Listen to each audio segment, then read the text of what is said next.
So the red DSMC2 models all have been discontinued for a while now, and prices are getting cheaper each year. But these cameras are still easily outperforming newer cameras. So the question really is it still a good investment buying a red DSMC2 in 2024? You're gonna find out in this video. Coming up.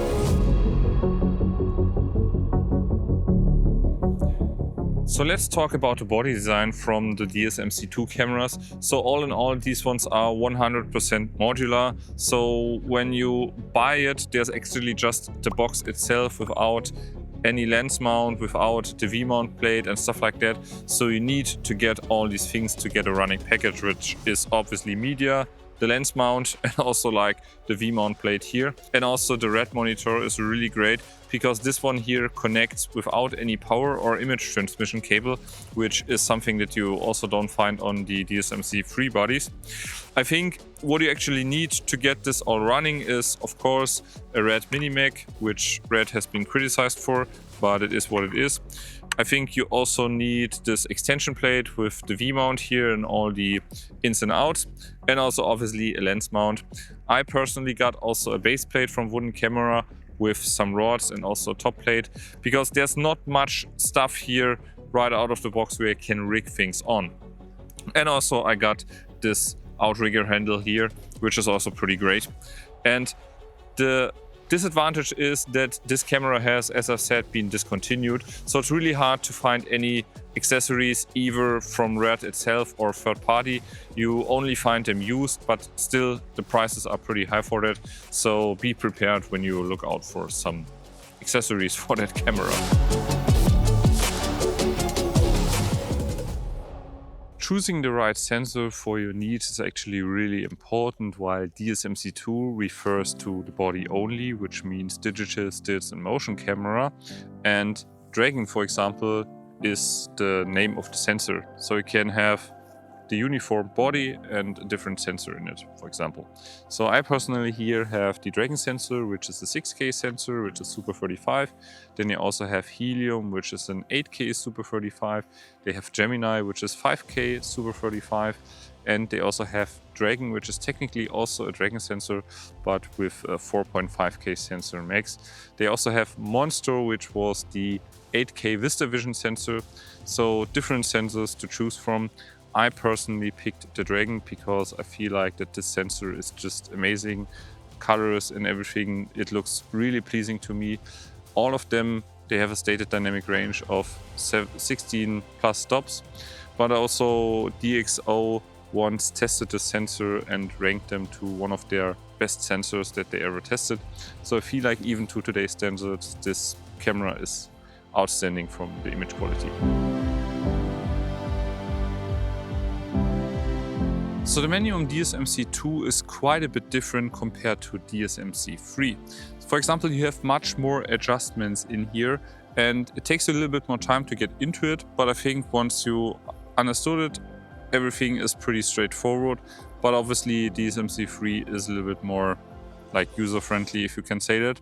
But also these options that you have here give you a lot more flexibility. For example, you can adjust each frame rate precisely the way you want to, which is pretty wild actually. And also the compression ratio you can adjust to your liking, which was a little bit of a complaint to DSMC3, because there you have just a more simplified version of HQ, MQ and LQ. Here you can adjust to 3:1 compression ratio, 5:1, even going up to 22:1, which is helpful if you want to save on memory card and still want to record RAW, for example. One feature that I really like is HDRX, which is available across all DSMC2 bodies, which basically the camera takes each frame at 2 different exposure levels, which boosts up your dynamic range up to 20 stops, which is really helpful in certain situations. Unfortunately, this feature is only present now in the Raptor X, but in none of the other DSMC3 cameras, for example. So all in all, I really like the menu here on DSMC2. Now let's maybe talk about the most important thing, which is image quality. And here I'm specifically talking about the Dragon X because that's the camera that I own. And personally, if we are talking about colors and also skin tones, how the camera renders skin tones looks really nicely, and also all the colors in the camera look amazing, and also the color fidelity that you have in post-production with R3D is just really amazing. And I also like the very pleasing look of how this camera handles highlights especially, but also shadows, so you have so much detail in there, which looks absolutely mind-blowing. Also, for what it's known for is like slow motion. And yeah, this is cool out here. So the slow motion on this camera is also great. I just recently used it with the pre-record function of 10 seconds when I was recording like a glacier. And no, it's not a glacier, a geyser, whatever it's called, you know it, you see it. It's like 6K widescreen up to 100 frames. Looks absolutely great, I think. But you can also even crop into 2K and get 300 frames, which is absolutely mind-blowing. And I also did a studio test for over and under exposure, and I got 4.5 stops of overexposure and 4.5 stops of underexposure, which brings me in total to 9 stops of usable exposure latitude, which is absolutely mind-blowing if you consider that this sensor has been developed back in 2012. I'm sure it has been improved and stuff, but I think this is just great even to today's standards. And also quickly talking about low light, you know red cameras are known for that they need a lot of light. And also this camera, because if you have seen my comparison to the Komodo, you see in the exact same settings, this camera also appears a stop darker, so check that out. But generally talking, I think you can use this camera easily up to ISO 3200. You can also go up to ISO 4000 if you want to use some noise reduction. But I think that's pretty manageable, and if you consider that this is a Super 35 sensor, I think this is absolutely fine. So to summarize, I think it is still worth investing in DSMC2 even in 2024, especially at that price point. You just have to consider, or you just have to be aware, better to say, that it can be quite challenging to find additional accessories for this camera, and it also can get pretty expensive pretty quickly. You also may want to look into DSMC3.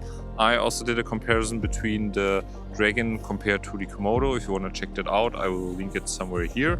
But also I think, as you have seen from the images, these cameras are holding up very well and even exceeding cameras of these days. So I think you're pretty safe with the DSMC2 camera, and these cameras are just heavy tanks.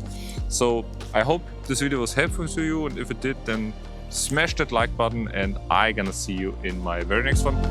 Cheers!